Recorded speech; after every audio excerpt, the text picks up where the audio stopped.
मैं डॉक्टर समीर आजम आज फिर से ऑनलाइन क्लास में उपस्थित हूँ।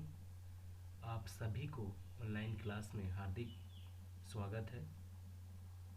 आज application of fundamental theorem of arithmetic के बारे में डिस्कस करूँगा मैं। ये सेकेंड पार्ट है। इसमें एक क्वेश्चन है, अभाज्य गुणनखंड विधि द्वारा निम्नलिखित पूर्णांकों के एचसीएफ और एलसीएम ज्ञात कीजिए। पहला क्वेश्चन है 12, 15 और 21। सेकेंड है 17, 23 और 29। और थर्ड क्वेश्चन है 8, 9 और 25। तो पहला क्वेश्चन 12, 15 और 21 है। तो इसको हम अभाज्य गुणनखंड विधि से कैसे हल करते हैं, ये देखिए।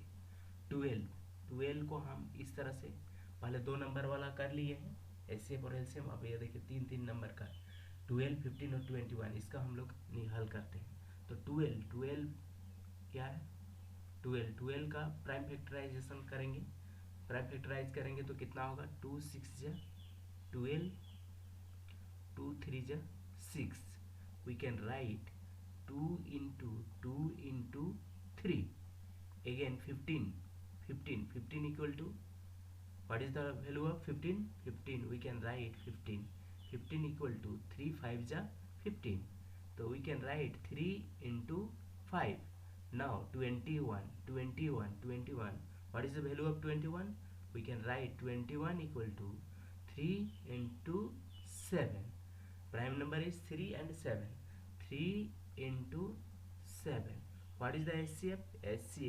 HCF of 12, 15, 21. HCF of 12, 15 and 21 equal to, what is the common of these three values?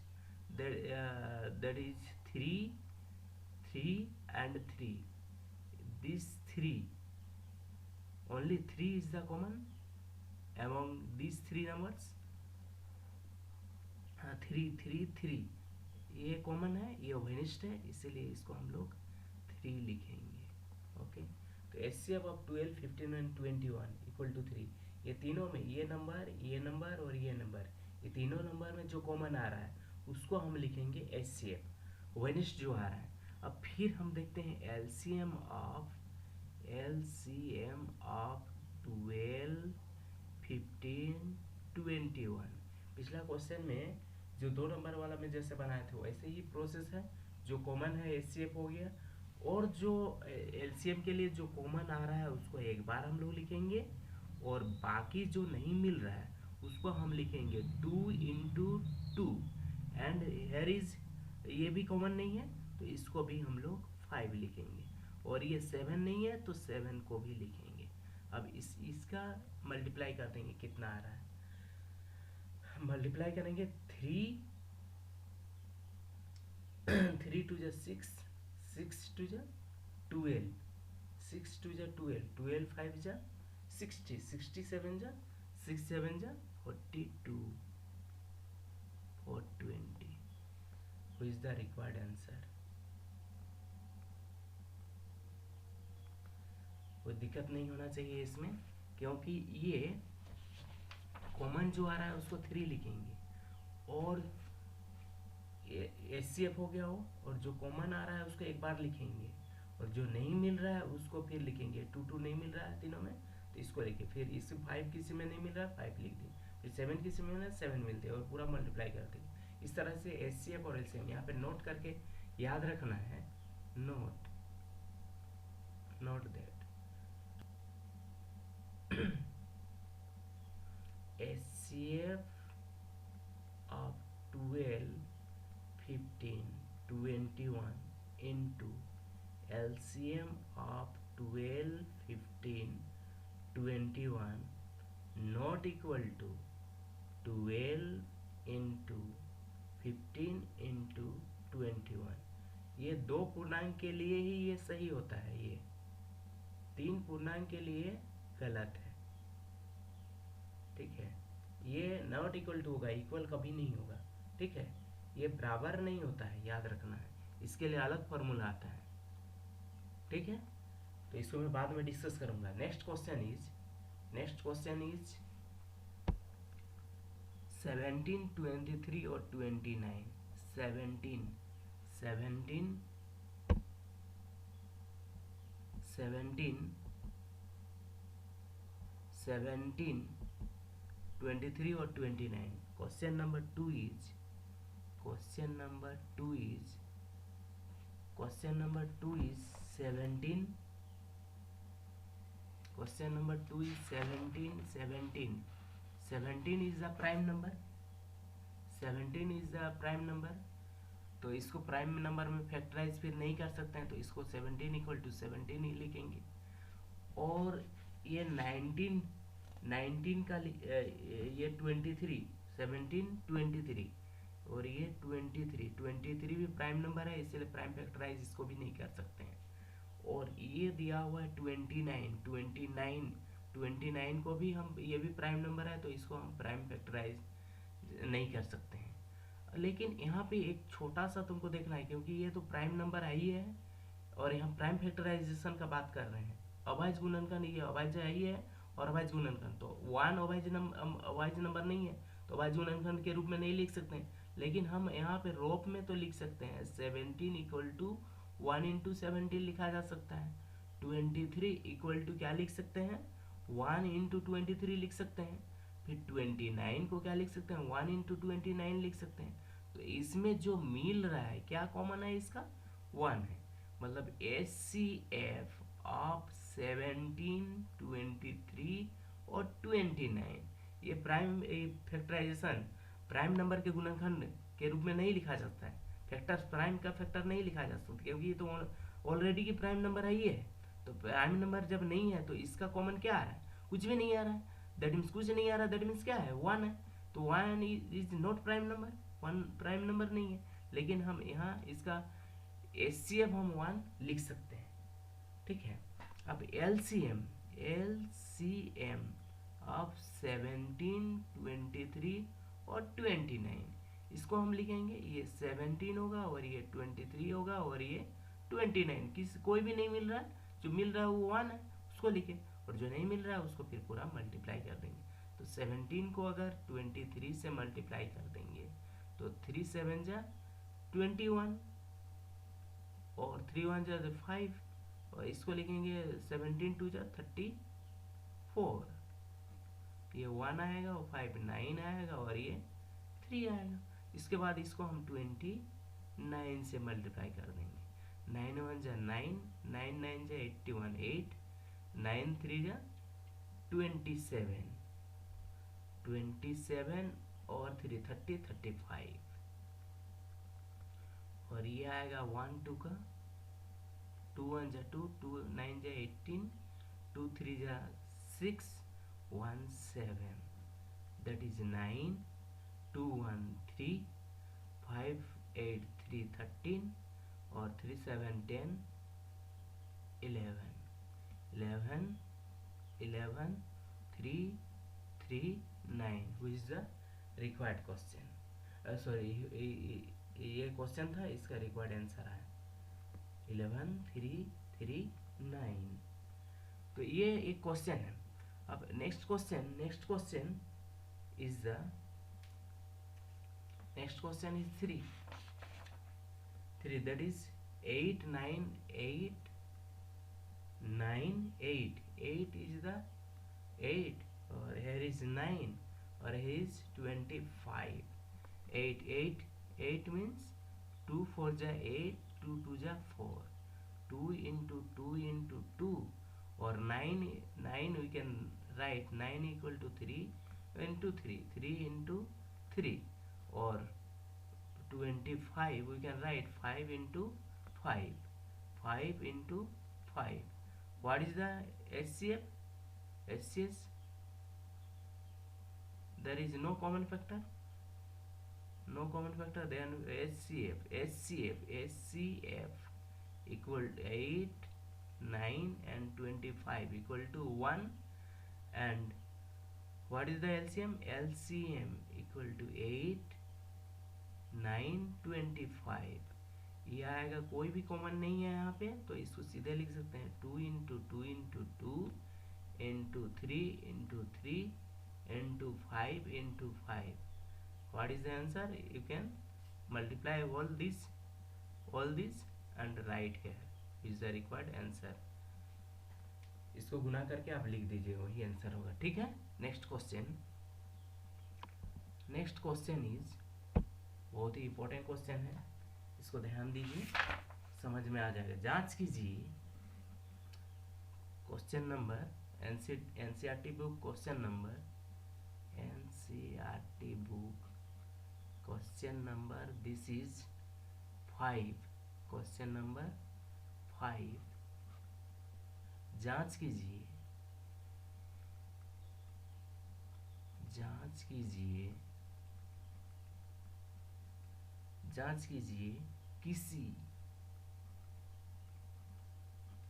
किसी प्राकृतिक संख्या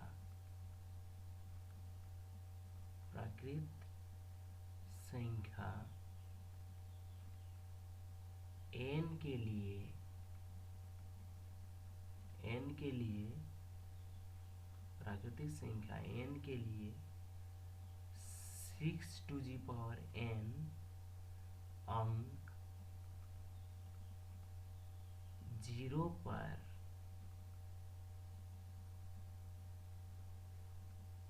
समाप्त हो सकती है।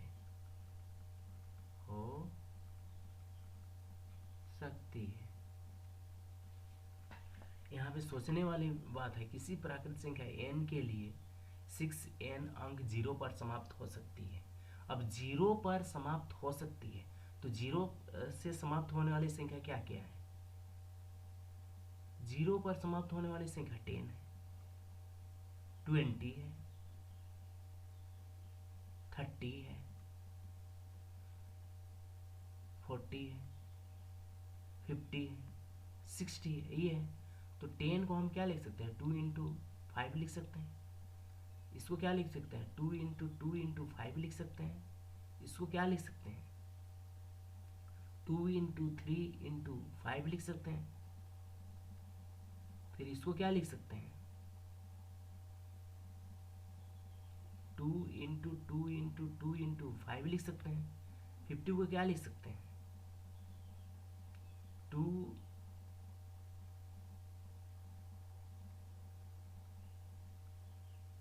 5 लिख सकते हैं, फिर 5 लिख सकते हैं।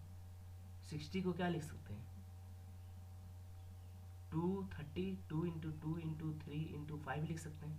मतलब ऑलरेडी यहाँ पे 5 है, ऑलरेडी यहाँ पे 5 है। कोई भी नंबर अगर लेंगे जो 0 पे समाप्त होता है, उसमें क्या मिलेगा हमको? एक 5 मिलेगा। हर क्वेश्चन में हर कोई भी नंबर अगर लेते हैं, प्रत्येक नंबर में 5 मेरा मिलेगा। 10 है, 10 में भी 5 है, 20 है, 0 से समाप्त होने 5 है, 30 है उसमें भी 5 है, 10 है उसमें भी 5 है, 50 है उसमें भी 5 है, 60 है उसमें भी 5 है, 70 लेंगे उसमें 5 आएगा। जो भी 0 पे समाप्त होता है उसमें क्या है? एक 5 है।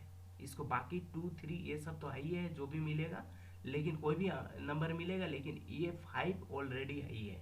तो इसका सॉल्यूशन हम लिख सकते हैं। सॉल्यूशन हम लिखेंगे, सॉल्यूशन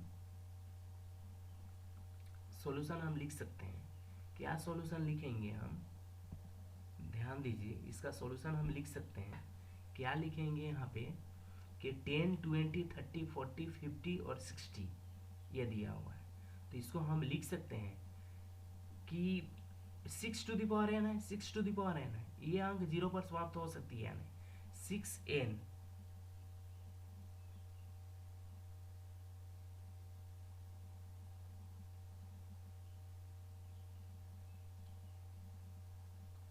तो ये 6n जो दिया हुआ है, 6n दिया हुआ है, 6n को हम क्या लिख सकते हैं? 2 into 3 to the power n। 6n equal to 2 into 3 to the power n दिया हुआ है। तो इसको हम क्या लिखेंगे? देखिए 6n अगर 6 टू द पावर 1 लेते हैं तो क्या मिलेगा? 2 इंटू 3 टू द पावर 1 मिलेगा, 2 इंटू 3 मिलेगा। 6 का स्क्वायर अगर लेते हैं 2 इंटू 3 का होल स्क्वायर आएगा। मतलब इसको लिख क्या सकते हैं? 2 इंटू 3 इंटू 2 इंटू 3 दो बार लिख सकते हैं। 6 का अगर क्यू लेते हैं तो क्या लेंगे? 2 इंटू 3 का होल क्यू लेंगे और इसको लिखेंगे 2 × 3, 2 × 3, 2 × 3, ऐसा लिखेंगे। तो यहाँ पे देखते हैं कि यहाँ 5 है, ये नहीं है। 6 1 6 2 6 3 6 4 6 5 6 7 6 n अगर हम लेते हैं तो यहाँ पे क्या हमको 5 मिल रहा है? यहाँ पे 5 नहीं है। तो और जीरो पर अगर समाप्त कोई भी संख्या अगर जीरो पर समाप्त हो रहा है तो उसके अनुसार क्या होना चाहिए? 5 होना चाहिए। लेकिन इस नंबर को 6n को अगर हम चेक करते हैं तो यहाँ पे हम ऑलरेडी हमारा 5 है, ये नहीं है। 5 नहीं है, दैट मीन्स क्या होगा? ये संख्या जीरो पर समाप्त नहीं हो सकती है। यहाँ बोल रहे जांच करना है कि n के लिए 6n अंक जीरो पर समाप्त हो सकती है, तो ये समाप्त नहीं हो सकती क्योंकि 6n में मेरा 5 है, ये नहीं है। 5 नहीं है मीन्स क्या होगा? वो जीरो पर समाप्त नहीं होगा। अगर 6n जीरो पर समाप्त होगी उसका मतलब उसका फैक्टर क्या होना चाहिए? 5 होना चाहिए, और यहाँ पे कोई भी फैक्टर नहीं है। ओके, समझ में आ गया? इसी को मैं लिख देता हूँ। देखिए सॉल्यूशन, इसको लिखेंगे हम। यदि किसी संख्या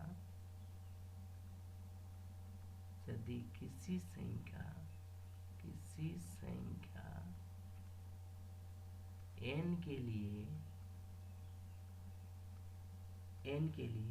6n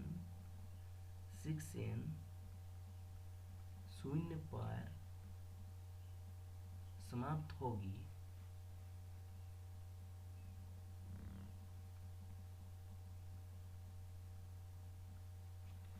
समाप्त होगी, तो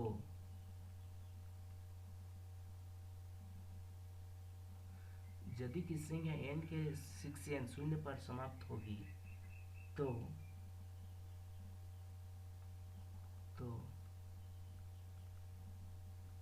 संख्या का एक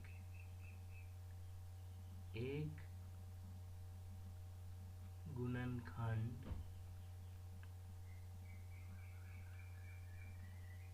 5 होनी चाहिए, अर्थात वह संख्या 5 से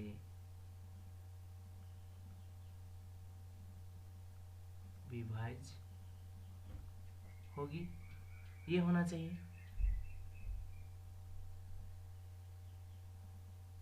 यह संभव नहीं है, यह संभव नहीं है, क्योंकि 6 to the power n equal to 2 into 3 to the power n होगा। इसी कारण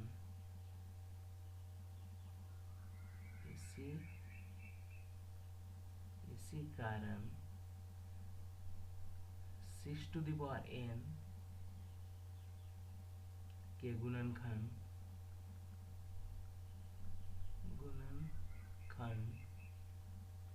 केवल 2 और 3 होंगे, 2 और 3 होंगे। 6n का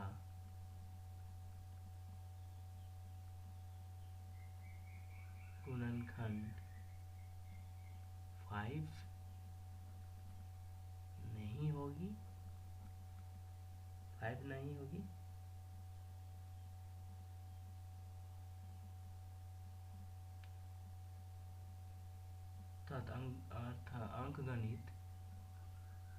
अंकगणित के आधारभूत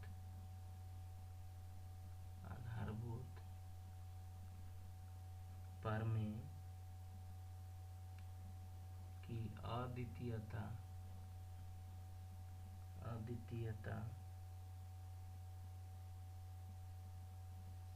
से हमें प्राप्त होती है कि 6 to the power n के गुणनखंड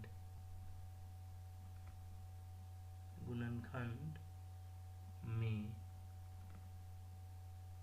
2 और 3 के अतिरिक्त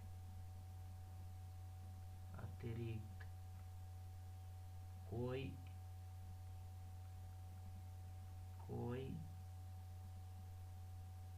अभाज्य गुणनखंड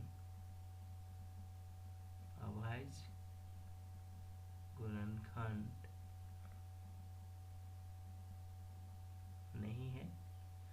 अभाज्य गुणनखंड नहीं है मतलब 5 ही नहीं है। इसीलिए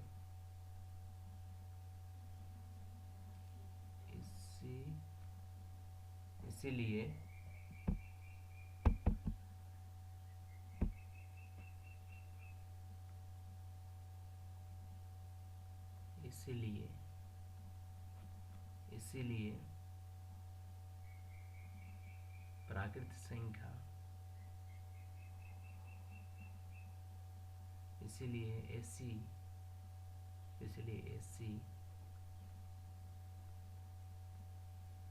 कोई प्राकृत संख्या n नहीं है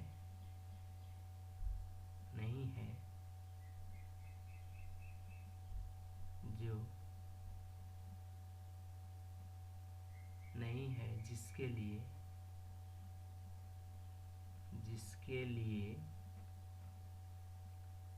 6n अंक 6n अंक 0 पर समाप्त हो सकती है। यही जांचा गया। तो इसमें देखिए, यदि किसी संख्या n के लिए 6n शून्य पर समाप्त होगी तो संख्या का एक गुणनखंड 5 होनी चाहिए। 5 होगा ही। यहाँ से मैं डिस्कस कर दिया हूँ कि कोई भी 0 से अगर समाप्त होता है उसका एक गुणनखंड 5 आता है तो होगी। और या तो क्या होना चाहिए, वो संख्या 5 से विभाज्य होगी। लेकिन यह संभव नहीं है क्योंकि 6n को हम क्या लिख सकते हैं, 2 × 3n होगा। और इसका मतलब 6n के गुणनखंड में केवल 2 और 3 ही होगा। 6n का गुणनखंड 5 नहीं होगी क्योंकि यहाँ मैं देखता हूँ तो 1 लेता हूँ तो भी 2 ले रहा हूँ तो 2 3 मिल रहा है। 6 3 ले रहा हूँ 2 3 ये आएगा। तो यहाँ 5 आने का कोई चांस ही नहीं, 5 आएगा ही नहीं। तो अंकगणित के आधारभूत प्रमेय की अद्वितीयता से हमें प्राप्त होती है कि 6n के गुणनखंड में 2 और 3 के अतिरिक्त कोई अभाज्य गुणनखंड नहीं है, अर्थात 5 नहीं है। इसलिए ऐसी कोई प्राकृतिक संख्या n नहीं है जिसके लिए 6n अंक पर समाप्त 6n अंक 0 पर समाप्त हो सकती है। क्लियर है? ऐसा कोई संख्या नहीं हो सकती। अब हम नेक्स्ट क्वेश्चन देखते हैं।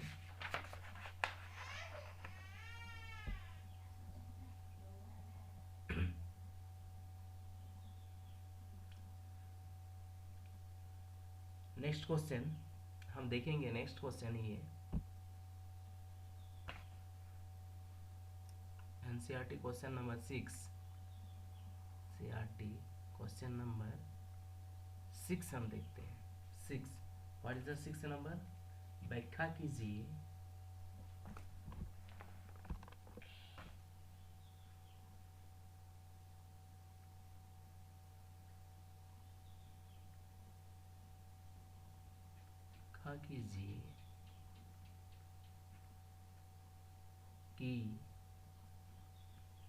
व्याख्या कीजिए कि 7 × 11 × 13 + 13 और 7 × 6 × 5 × 4 × 3 × 2 × 1 + 5 भाज्य संख्या क्यों है? भाज्य संख्या क्यों है, इसको व्याख्या करना है। अब व्याख्या कीजिए कि 7 × 11 × 13 × 13 + 17 × 6 × 5 × 4 × 3 × 2 × 1 + 5 भाज्य संख्या क्यों है? तो भाज्य संख्या क्यों है, तो सबसे पहले हम भाज्य संख्या का परिभाषा जानेंगे। भाज्य संख्या क्या है उसका डिफिनीशन हम जानेंगे। सॉल्यूशन देखिए, भाज्य संख्या क्या है, तो इसको याद रखना होगा। भाज्य संख्या याद रखोगे सारा चीज बन जाएगा। भाज्य संख्या, भाज्य संख्या क्या होता है, वह संख्या जिनके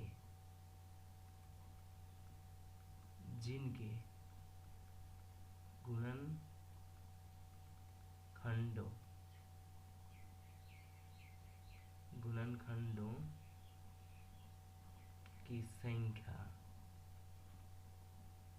2 से अधिक हो,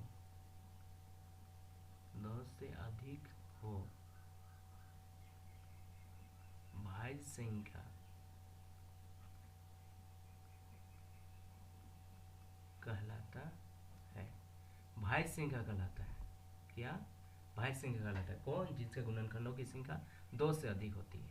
अगर हम यहाँ पे इसका गुणनखंड की संख्या 7 × 11 × 13 + 13 और 7 × 6 × 5 × 4 × 3 × 2 × 1 + 5, इसका गुणनखंडों की संख्या अगर 2 से अधिक अगर हम लिखा देते हैं तो ये क्या, ये भाज्य संख्या होगी। तो हम यहाँ पे चेक करेंगे 7 × 11 + 13 + 13, इसको हम लिख सकते हैं 17 × 11 × 13 + 13, इसको हम लिख सकते हैं 13 × 7 × 11 + 1 लिख सकते हैं। तो इसको अगर हम लिख